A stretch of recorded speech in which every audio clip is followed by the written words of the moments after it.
জনগণনা সংক্রান্ত বৈঠক শেষে বড় ঘোষণা মুখ্যমন্ত্রী শুভেন্দু অধিকারীর। জানালেন, আগামী 1 আগস্ট থেকে রাজ্যে শুরু হচ্ছে জনগণনা। 15 আগস্ট পর্যন্ত বাসিন্দারা নিজেরাই ডিজিটাল তথ্য জমা করতে পারবেন, অর্থাৎ থাকছে সেলফ এনুমারেশন ব্যবস্থা। কাজ চলবে ফেব্রুয়ারি পর্যন্ত। মুখ্যমন্ত্রী জানালেন, এবারই প্রথম ডিজিটাল পদ্ধতিতে হবে জনগণনা। মুখ্যমন্ত্রী স্পষ্টভাবে বলেন, জনগণনা সাংবিধানিক দায়বদ্ধতা। অনুপ্রবেশকারীদের জন্য বদলেছে জনবিন্যাস। মনে রাখবেন, এর সঙ্গে রাজনীতি বা ধর্মের কোনো সম্পর্ক নেই।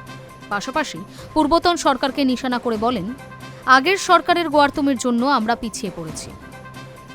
আগস্টে জনগণনা হতে পারে, এই ইঙ্গিত মিলেছিল আগেই। শুক্রবার বৈঠকের পর জনগণনার কথা ঘোষণা করেন মুখ্যমন্ত্রী শুভেন্দু অধিকারী।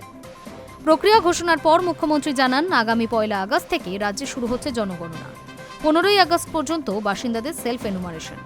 গোটা প্রক্রিয়া নিয়ে আম জনতাদের যাতে কোনো সমস্যা না হয় সেই কারণে চালু করা হচ্ছে হেল্পলাইন নম্বর। দেশব্যাপী যে নম্বরটি চালু করা হবে সেটি হল 1855। চালু করা হবে আরেকটি ল্যান্ডলাইন নাম্বারও, সেটি হল 033-2335-9503। চালু করা হচ্ছে ওয়েবসাইট www.westbengal.census.government.in। জনগণনা নিয়ে অনেকের মনেই অনেক প্রশ্ন, ভয়। এদিন তা নিয়ে মুখ্যমন্ত্রী বলেন, জনগণনা সাংবিধানিক দায়বদ্ধতা। বাংলায় শেষ জনগণনা হয়েছে 2011 সালে। পূর্বতন সরকার তারপর আর সেন্সাস করেনি। তৎকালীন মুখ্য সচিব সম্মতি দেননি।